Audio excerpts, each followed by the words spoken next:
महाराष्ट्रातील रेणुकादेवीचे मूळ पीठ असलेले माहूर भक्तविना आणि पर्यटकाविना सुने सुने आणि ओस पडलेले आहे। पायऱ्यांवरती असलेले दुकानदार गेल्या 5 महिन्यांपासून भक्तांची वाट पाहताना दिसतात। त्यातच त्यांना आलेली अवास्तव्य वीज देयके यामुळे ते हवालदिल झाले आहे। संपूर्ण महाराष्ट्रातल्या अनेक पीठांपैकी एक असणारे मूळ पीठ म्हणजेच माहूरची रेणुका माता। सह्याद्री पर्वताच्या निसर्ग सौंदर्याने नटलेल्या माहूरगडाच्या सौंदर्यामध्ये श्रावण महिन्याच्या प्रारंभी अधिकच भर पडते। निसर्गाचा सहवास पर्यटकांसह भाविकांना नेहमीच मन मोहून टाकणारा असतो।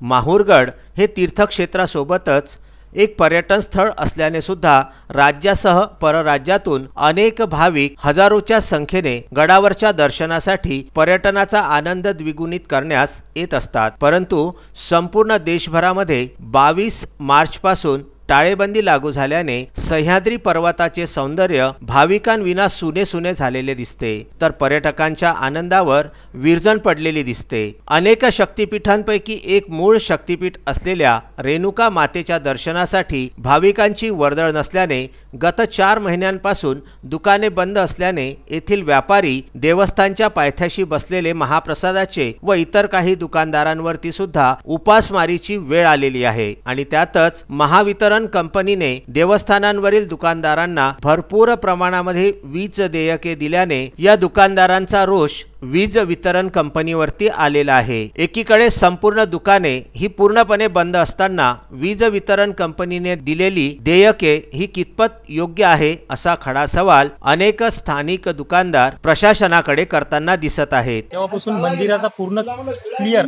बंदच आहे। एकही दुकान उघडायला काही चान्स नाही, काही नाही। बाकी सर्व दुकानं उघडण्यासाठी काही ना काही प्रमाणात वेळ मिळत आहे सगळ्या काही दुकानासाठी। फक्त मंदिराच्या दुकानासाठी काहीच उघडण्यासाठी वेळ नाही। आणि आम्हाला काहीतरी गव्हर्नमेंटने याच्यावर आमच्याबद्दल काहीतरी विचार करावा, कारण या दुकानाशिवाय आम्हाला दुसरा काहीही पर्याय नाही। त्याच्यापैकी लाईट बिल असो, लाईट बिल पण भरपूर आले, ते पण भरण्याची आमची क्षमता नाही। डबल टिबल वाढून लाईट बिल आलेलं आहे, ते पण माफ व्हायला पाहिजे। जय दत्तात्रय आराध्य। माझ्यातर्फे मी सरकारला अशी विनंती करतो की सर्व दुकाने चालू आहेत, फक्त मंदिराचे दुकानं बंद आहेत। संस्थांची दुकान बंद असल्यामुळे आम्हालाच आमच्यावरच अशी वेळ आलेली आहे उपासमारीची। त्यामुळे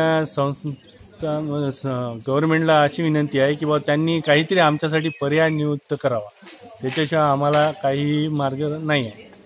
तरी असं त्यांनी लवकरात लवकर दुकान सुरू करण्याची तरी आम्हाला परवानगी द्यावी।